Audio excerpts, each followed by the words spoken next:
খবর শুনছেন দৈনিক সংবাদ চ্যানেল থেকে। আজ জানাবো পশ্চিমবঙ্গ, দেশ এবং বিশ্বের বাছাই করা সমস্ত গুরুত্বপূর্ণ তাজা খবর। শুরুতেই জানিয়ে দেব সংবাদ শিরোনাম। মমতার বাড়ির সামনে জয় শ্রীরাম স্লোগান বিজেপি কর্মীদের। অশান্তি রুখতে মোতায়েন কেন্দ্র বাহিনী। বাংলায় জোট বাঁধার আহ্বান মমতার। শতরূপ বললেন, আপনার মতো চোরকে সঙ্গে নেব না। রাজ্যের নবম মুখ্যমন্ত্রী হিসেবে শপথ নিলেন শুভেন্দু অধিকারী। সঙ্গে শপথ নিলেন দিলীপ অগ্নিমিত্রা সহ আরও 5 মন্ত্রী। 20 জুনই পশ্চিমবঙ্গের প্রতিষ্ঠা দিবস। শ্যামাপ্রসাদের বাড়িতে এসে ইতিহাস শোনালেন মুখ্যমন্ত্রী। মমতার জোট বার্তা নিয়ে খোঁচা। মাছের রেণু পাচারের চেষ্টা। ত্রিপুরায় বিএসএফের গুলিতে মৃত 3 বাংলাদেশি, আহত অন্তত 23। শপথ গ্রহণের দিনই নতুন পিএ পেলেন শুভেন্দু। আইএএস শান্তনু বালাকে আত্মসহায়ক হিসেবে নতুন দায়িত্ব। উত্থান হলে পতন হবেই, তৃণমূলকে হারালো তৃণমূল। বিস্ফোরক কল্যাণ বন্দ্যোপাধ্যায়। বাম অতি বামেদের জোটে আহ্বান মমতার। তীব্র কটাক্ষ শুভেন্দু শতরূপের।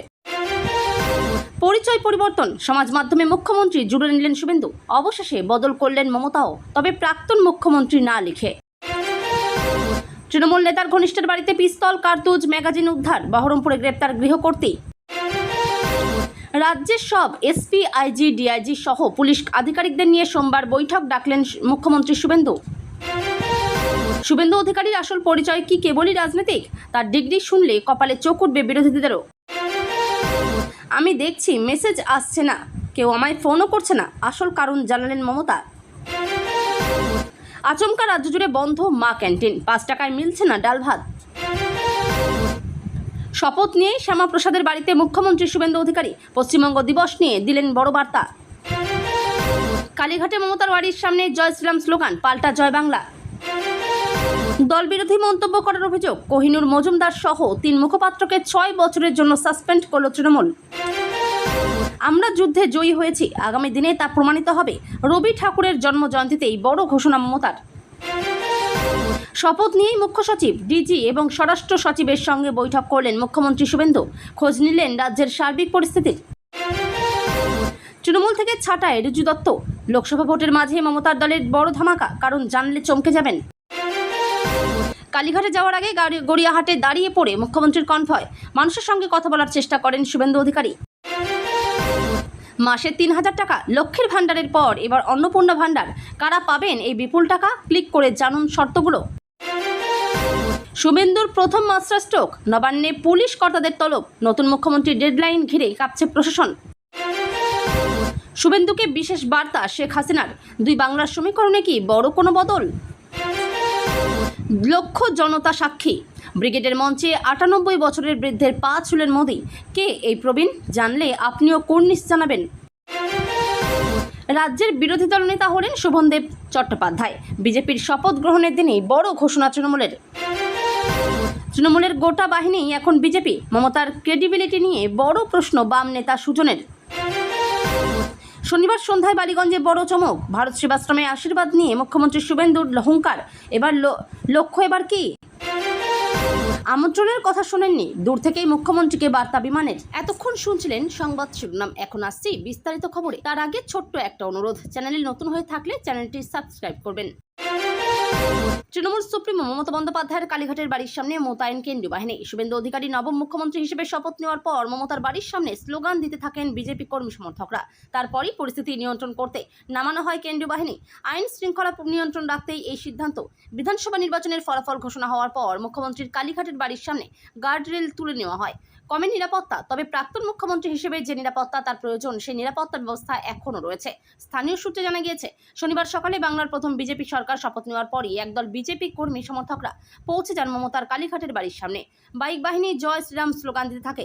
কয়েকজন অতি উৎসাহী বিজেপি সমর্থক গেটের সামনে স্লোগান দিতে থাকেন। আগে থেকে মোতায়েন পুলিশ তাদের সরিয়ে দেওয়ার চেষ্টা করে। তারপরেই তৃণমূল সুপ্রিমোর বাড়ির সামনে মোতায়েন করা হয়েছে কেন্দ্রীয় বাহিনী।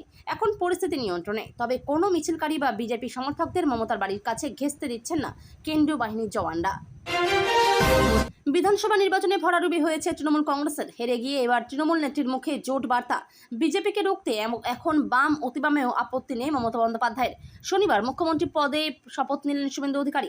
সেদিনই মমতা বলেন, আমরা সকলে চাই একটা যৌথ প্ল্যাটফর্ম তৈরি হোক, যে প্ল্যাটফর্মে বিজেপি বিরোধী সমস্ত রাজনৈতিক দল, এমনকি আপনারা যদি বলেন লেফটিস্ট, আমার কোনো ইগো নেই। মমতা আরও বলেন, আমি সকলকে নিয়েই চলতে চাই। বিজেপিকে যদি রুখতে হয় লেফটিস্ট সবাইকে, আল্ট্রা লেফটিস্ট সবাইকে, ন্যাশনাল পার্টি যারা আছে দিল্লিতেও যেমন লড়াই করব, বাংলাতেও আসুন, আমরা জোট বাঁধি। মমতা বলেন, যদি কোনো রাজনৈতিক দল আমার সঙ্গে কথা বলতে চান, আমি 4টে থেকে 6টা পর্যন্ত আছি অফিসে, আমাকে জানাবেন, নিশ্চয়ই কথা বলবো।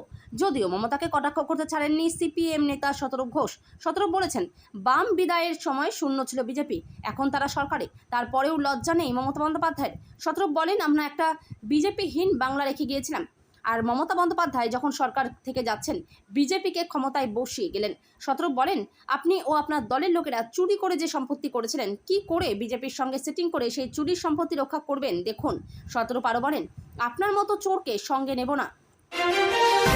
পশ্চিমবঙ্গের নবম মুখ্যমন্ত্রী হিসেবে শপথ নিলেন শুভেন্দু অধিকারী। প্রধানমন্ত্রী নরেন্দ্র মোদীর উপস্থিতিতে শুভেন্দুকে শপথ বাক্য পাঠ করালেন রাজ্যপাল আর.এন. রবি, কেন্দ্রীয় স্বরাষ্ট্রমন্ত্রী অমিত শাহ, প্রতিরক্ষা রাজনাথ সিং, বিজেপি সভাপতি নীতিন নবীন সহ বিজেপি শাসিত একাধিক রাজ্যের মুখ্যমন্ত্রী শুভেন্দুর শপথ গ্রহণ অনুষ্ঠানে হাজির ছিলেন। এছাড়া উপস্থিত ছিলেন অন্ধ্রপ্রদেশের মুখ্যমন্ত্রী চন্দ্রবাবু নাইডু। শুভেন্দু অধিকারী ছাড়াও এদিন মন্ত্রী হিসেবে শপথ নেন বিজেপি বিধায়ক দিলীপ ঘোষ, অগ্নিমিত্রা পাল, অশোক কীর্তনিয়া, নিশীথ প্রামাণিক এবং ক্ষুদিরাম টুডু। এদিন সকালে কলকাতা বিমানবন্দরে প্রধানমন্ত্রী নরেন্দ্র মোদীকে প্রথমে স্বাগত জানান শুভেন্দু অধিকারী। বিমানবন্দর থেকে হেলিকপ্টারে প্রধানমন্ত্রীর সঙ্গে রেড কোর্সে পৌঁছন শুভেন্দু অধিকারী। সেখান থেকে গাড়িতে তারা পৌঁছন ব্রিগেড প্যারেড ময়দানে। হুটখোলা গাড়িতে করে প্রধানমন্ত্রী নরেন্দ্র মোদী রাজ্য সভাপতি শ্রমিক ভট্টাচার্যের সঙ্গে জনতার মাঝখান দিয়ে মঞ্চের কাছে পৌঁছন শুভেন্দু অধিকারী। এবারের বিধানসভা নির্বাচনে নন্দীগ্রামের পাশাপাশি ভবানীপুর থেকেও জয়ী হয়েছিলেন শুভেন্দু অধিকারী। গতকাল বিজেপির পরিষদীয় দলের বৈঠকে শুভেন্দু অধিকারীকে পরিষদীয় দলনেতা হিসেবে বেছে নেওয়া হয়। এরপরই শুভেন্দু অধিকারীর নাম রাজ্যের নতুন মুখ্যমন্ত্রী হিসেবে ঘোষণা করেন কেন্দ্রীয় স্বরাষ্ট্রমন্ত্রী অমিত শাহ। পশ্চিমবঙ্গের প্রতিষ্ঠা দিবস নিয়ে পূর্বতন তৃণমূল সরকারের সঙ্গে প্রায়ই সংঘাতে জড়িয়েছিল রাজ্যের বর্তমান শাসক দল বিজেপি। 2023 সালে বিধানসভায় প্রস্তাব পাশ করিয়ে পয়লা বৈশাখে পশ্চিমবঙ্গের প্রতিষ্ঠা দিবস হিসেবে চিহ্নিত করেছিল তৎকালীন সরকার। শ্যামাপ্রসাদ মুখোপাধ্যায়ের বাড়িতে মুখ্যমন্ত্রী শুভেন্দু অধিকারী, সঙ্গে রয়েছেন তাপস রায়রা। শনিবার সকালেই ব্রিগেড প্যারেড গ্রাউন্ডে মুখ্যমন্ত্রী হিসেবে শপথ নেন শুভেন্দু অধিকারী। সন্ধ্যা গড়াতে না গড়াতেই তিনি চলে আসেন নিজের বিধানসভা কেন্দ্র ভবানীপুরে। সেখানে শ্যামাপ্রসাদ মুখোপাধ্যায়ের বাড়িতে যান, শ্রদ্ধা জ্ঞাপন করে বেরিয়ে যান। তিনি জানান পশ্চিমবঙ্গ তৈরির ইতিহাস এবং তাতে শ্যামাপ্রসাদের ভূমিকার কথা। শুভেন্দু মনে করেন পশ্চিমবঙ্গের প্রতিষ্ঠা দিবস 1947 সালের 20 জুন। ভবিষ্যতে মন্ত্রিসভা এবং বিধানসভায় সেই বিষয়টি উত্থাপন করবেন বলেও জানান মুখ্যমন্ত্রী। একই সঙ্গে প্রাক্তন মুখ্যমন্ত্রী তথা তৃণমূল নেত্রী মমতা বন্দ্যোপাধ্যায়ের জোট গড়ার বার্তা নিয়ে খোঁচা দিলেন শুভেন্দু। পশ্চিমবঙ্গের প্রতিষ্ঠা দিবস নিয়ে পূর্বতন তৃণমূল সরকারের সঙ্গে প্রায়ই সংঘাতে জড়িয়েছিল রাজ্যের বর্তমান শাসক দল বিজেপি। 2023 সালে বিধানসভায় প্রস্তাব পাশ করিয়ে পয়লা বৈশাখকে পশ্চিমবঙ্গের প্রতিষ্ঠা দিবস হিসেবে চিহ্নিত করেছিল তৎকালীন মমতার সরকার। বিজেপি প্রশ্ন তুলেছিল, কেন 20 জুনকে পশ্চিমবঙ্গের প্রতিষ্ঠা দিবস হিসেবে মান্যতা দেওয়া হবে না? মুখ্যমন্ত্রী হিসেবে শপথ নেওয়ার পর সেই একই প্রসঙ্গ তুললেন শুভেন্দু। তার কথায় 1947 সালের 20 জুন যদি পশ্চিমবঙ্গ ভারতে যুক্ত না হতো, তবে আজ আমরা এখানে দাঁড়াতে পারতাম না। পশ্চিমবঙ্গকে ভারতের মানচিত্রে যোগ করার নেপথ্যে শ্যামাপ্রসাদের ভূমিকার কথা তুলে ধরেন শুভেন্দু। তিনি বলেন, শ্যামাপ্রসাদ মুখোপাধ্যায় এবং ভারত সেবাশ্রমের প্রতিষ্ঠাতা স্বামী প্রণবানন্দের লড়াইয়ের জন্য এটা সম্ভব হয়েছে। আইনসভাতে শ্যামাপ্রসাদ মুখোপাধ্যায় সহ 58 জন ভোট দিয়ে পশ্চিমবঙ্গকে ভারতের অন্তর্ভুক্ত করেছিলেন। আর এটা যদি না হতো তাহলে আমরা কেউ এখানে দাঁড়িয়ে থাকতে পারতাম না। আমাদের অবস্থা বাংলাদেশে থাকা সে দেশের সংখ্যালঘুদের মতো হতো। একটা সময় শ্যামাপ্রসাদ মুখোপাধ্যায় কংগ্রেস নেতাদের বলেছিলেন, তোমরা দেশভাগ করলে আর আমি পাকিস্তানকে ভাগ করলাম। বিএসএফকে ফাঁকি দিয়ে ভারতের মাছের রেণু পাচারের চেষ্টা। এই ঘটনায় বিএসএফের গুলিতে মৃত্যু হলো 3 বাংলাদেশি যুবকের। এই ঘটনা ঘটেছে শুক্রবার রাত 10টা নাগাদ ত্রিপুরার সিপাহীজলা জেলার পাথারিয়াদার সীমান্তের 101 নম্বর গেট সংলগ্ন এলাকায়। বিএসএফের গুলিতে ঘটনাস্থলে একজনের মৃত্যু হয়, পরে হাসপাতালে আরও 2 জনের মৃত্যু হয়েছে বলে বেসরকারি সূত্রে জানা গেছে। এই ঘটনায় আহত হয়েছে অন্তত 23 জন। সূত্রের খবর, শুক্রবার রাতে পাথারিয়াদার সীমান্তে দিয়ে মাছের রেণু পাচার করা হচ্ছিল। বিএসএফের নজর এড়িয়ে রেণুগুলি পাচার হয়ে গেলেও ওত পেতে ছিল বিএসএফ। অভিযুক্তরা ফেরার সময় তাদের আটক করার চেষ্টা চলে। পাল্টা বিএসএফের সঙ্গে সংঘর্ষে জড়ায় পাচারকারীরা। এই পরিস্থিতিতে আত্মরক্ষার্থে বিএসএফ জওয়ানরা পাম্প অ্যাকশন গান থেকে গুলি চালায়। গুলিতে মৃত্যু হয় মুচালিম মিয়া 20 নামে এক যুবকের। অভিযুক্তের বাড়ি বাংলাদেশের ধ্বজনগর বাতানবাড়ি এলাকায়। গুরুতর আহত অবস্থায় নবীর হোসেন বয়স 45 নামে অপর এক ব্যক্তিকে বিএসএফ অ্যাম্বুলেন্সে করে প্রথমে মধুপুর হাসপাতালে ও পরে আগরতলা জিবিপি হাসপাতালে নিয়ে আসা হয়। গভীর রাতে চিকিৎসাধীন অবস্থায় সেখানে তার মৃত্যু হয়। নবীরের বাড়ি বাংলাদেশের মধুপুর মানিক্য মোড়া এলাকায় এবং সর্বশেষ রিপোর্ট অনুযায়ী বাংলাদেশের ব্রাহ্মণবাড়িয়া জেলা হাসপাতালে ইউসুফ আলী নামে আরও এক যুবকের মৃত্যু হয়েছে। পাশাপাশি আশঙ্কাজনক অবস্থায় হাসপাতালে চিকিৎসাধীন আরও 3 জন অন্যান্য আহতদের কুমিল্লা ও ব্রাহ্মণবাড়িয়ার বিভিন্ন হাসপাতালে ভর্তি করা হয়েছে। মুখ্যমন্ত্রী পদে শপথ নেওয়ার দিনই নতুন আত্মসহায়ক শুভেন্দু অধিকারীর নতুন আত্মসহায়ক নিযুক্ত করা হলো। শুভেন্দুর নতুন আত্মসহায়ক হিসেবে নিযুক্ত করা হলো আইএএস শান্তনু বালাকে। 2017 সালের পশ্চিমবাংলার ক্যাডারকে এই দায়িত্ব দেওয়া হলো। প্রসঙ্গত, বুধবার রাতে শুভেন্দুর বহুদিনের পুরনো আত্মসহায়ক চন্দ্রনাথ রথকে গুলি করে হত্যা করা হয়। এই ঘটনার পর থেকে চাঞ্চল্য ছড়িয়ে পড়ে এলাকায়। হত্যার ক্ষেত্রে ভাড়াটে খুনি ব্যবহার করা হয় বলে অভিযোগ জানানো হয়। প্রসঙ্গত, চন্দ্রনাথ রথ খুনের তদন্তে এবার নজরে লোকাল গ্যাং সদস্যদের গতিবিধি। বিভিন্ন ভিন রাজ্যের প্রফেশনাল শুটারদের কাজে লাগানো হলেও পুরো অপারেশন চালাতে স্থানীয় গ্যাং সদস্যদের যোগ উড়িয়ে দিচ্ছে না পুলিশ। লজিস্টিক সাপোর্ট থেকে এলাকার অলিগলি চেনানো, রেইকি থেকে এক্সিট রুট প্রস্তুত করা, এই ধরনের কাজে স্থানীয় দুষ্কৃতীদের সাহায্য নেওয়া হয়েছে বলেই দাবি পুলিশের। নিখুঁত পরিকল্পনা এবং পরিকল্পনা মাফিক কাজ সম্পন্ন করতেই ভিন রাজ্যের প্রফেশনাল কিলারদের সাহায্যের জন্য স্থানীয় গ্যাং সদস্যদের কাজে লাগানো হয়েছিল বলে প্রাথমিক অনুমান পুলিশের। মধ্যমগ্রাম, বারাসাত বা আশপাশের গ্যাংগুলো সম্পর্কে তথ্য পেতে মধ্যমগ্রাম থানার পুরনো অফিসারদের সাহায্য নিচ্ছে বিশেষ তদন্তকারী দল। সম্প্রতি কোন গ্যাং মেম্বার কোথায় ছিলেন, তাদের গতিবিধি, তাদের সঙ্গে বাইরের কোনো গ্যাং যোগাযোগ করেছিল কিনা জানতে মুড়িয়া পুলিশ নিজেদের সোর্স ও ইন্টেলিজেন্সকে জেলা পুলিশ ও সিআইডি কাজে লাগিয়েছে। তদন্তকারীদের প্রাথমিক অনুমান, যে গাড়িটি ব্যবহার করা হয়েছিল সেই গাড়িটির ভিন রাজ্যের পার্শ্ববর্তী রাজ্যের এসটিএফ এর সঙ্গে ইতিমধ্যে যোগাযোগ করা হয়েছে। পুলিশের প্রাথমিক অনুমান, এই ঘটনায় ভিন রাজ্যের শার্প শুটারদের ব্যবহার করা হয়েছে। অন্যদিকে এসআইআর প্রক্রিয়া ও এই রাজ্যের বিধানসভা ভোটে গুরুত্বপূর্ণ ভূমিকা পালন করেছেন সুব্রত গুপ্ত। স্পেশাল অবজারভার হিসেবে গুরুত্বপূর্ণ ভূমিকা পালন করেছেন সুব্রত গুপ্ত। তিনি এবার মুখ্যমন্ত্রীর পরামর্শদাতা হিসেবে কাজ করবেন, নির্দেশিকা জারি করল নবান্ন। উত্থান হলে পতন হবে, তৃণমূলকে হারালো তৃণমূল। বিস্ফোরক কল্যাণ বন্দ্যোপাধ্যায়। 26 বিধানসভা নির্বাচনে তৃণমূল কংগ্রেসের হারের পর মুখ খুললেন কল্যাণ বন্দ্যোপাধ্যায়। শেষ আপডেট 9 মে 2026। মুখ খুললেন শ্রীরামপুর লোকসভার 4 বারের সাংসদ কল্যাণ বন্দ্যোপাধ্যায়। আইপ্যাক প্রশান্ত কিশোর, অভিষেক বন্দ্যোপাধ্যায় থেকে গণনায় কারচুপি, একের পর এক বোমা ফাটালেন আইনজীবী সাংসদ। বিজেপিকে রুখতে ফের জোট বার্তা তৃণমূল নেত্রী মমতা বন্দ্যোপাধ্যায়ের। শুধু বাম নয়, অতি বামেদেরও জোটে আহ্বান জানালেন তিনি। বিজেপি বিরোধী যৌথ মঞ্চ গড়ার ডাক দিয়ে বললেন, আজ যা অবস্থা, বিজেপিকে রুখতে হলে বামপন্থী, অতি বাম সকলকে তৃণমূল কথা দিচ্ছে, যার যতটুকু শক্তি আছে জাতীয় স্তরে যেমন লড়াই হবে রাজ্যেও জোট বাঁধি। যদিও এ নিয়ে তাকে কটাক্ষ করেছেন শনিবার মুখ্যমন্ত্রী হিসেবে শপথ নেওয়া শুভেন্দু অধিকারী। মমতাকে কটাক্ষ করেছেন সিপিএমের শতরূপ ঘোষও। শনিবার ব্রিগেডে মুখ্যমন্ত্রী হিসেবে শপথ নিয়েছেন শুভেন্দু অধিকারী। সেই দিন কালীঘাটের নিজের দপ্তরে রবীন্দ্র জয়ন্তী পালিত হয়। সেখানেই বৃহত্তর জোটের বার্তা দেন মমতা। বলেন, আমরা চাই একটা যৌথ মঞ্চ তৈরি হোক, যাতে বিজেপি বিরোধী সব রাজনৈতিক দল, এমনকি আপনারা যদি বলেন বামপন্থী, আমার কোনো ইগো নেই, সবাইকে নিয়ে চলতে চাই। আজ যা অবস্থা, বিজেপিকে রুখতে হলে লেফট, আল্ট্রা লেফট সকলকে তৃণমূল কথা দিচ্ছে, যার যতটুকু শক্তি আছে জাতীয় স্তরে যেমন লড়াই হবে রাজ্যেও জোট বাঁধি। কোনো দল বসতে চাইলে 4টে থেকে 6টা পর্যন্ত অফিসে আছি, আমাকে জানাবেন, নিশ্চয়ই কথা বলবো। 4 মে বিধানসভা ভোটে তৃণমূলের পরাজয়ের পরেও প্রথা মেনে মুখ্যমন্ত্রী পদে ইস্তফা দেননি মমতা। শনিবার সকাল পর্যন্ত সমাজ মাধ্যমে বদলাননি মুখ্যমন্ত্রী পরিচয়ও। অবশেষে সমাজ মাধ্যমে তার পরিচয় পরিমার্জন করলেন প্রাক্তন মুখ্যমন্ত্রী তথা তৃণমূল নেত্রী মমতা বন্দ্যোপাধ্যায়। ঘটনাচক্রে শনিবার পশ্চিমবঙ্গের নতুন মুখ্যমন্ত্রী হিসেবে শুভেন্দু অধিকারী শপথ নেওয়ার দিনেই। অন্যদিকে সমাজ মাধ্যমে শনিবার নিজের পরিচয় বদলেছেন শুভেন্দু।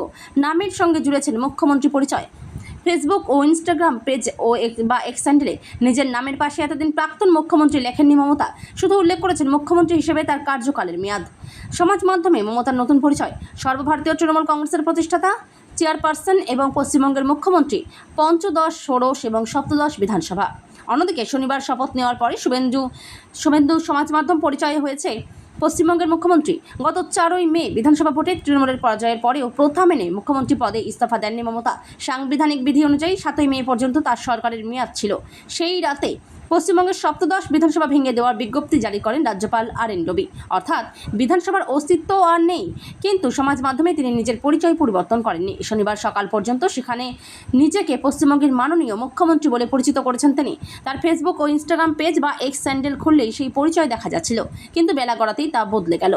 পশ্চিমবঙ্গের বিধানসভা নির্বাচনের ফলাফল বলছে 294টি আসনের মধ্যে 207টি আসন বিজেপি জিতে নিয়েছে। শাসক দল তৃণমূল পেয়েছে 80টি আসন। নিজের কেন্দ্র ভবানীপুর থেকে শুভেন্দুর কাছে 15,000-এর বেশি ভোটে পরাজিত হয়েছেন মমতা।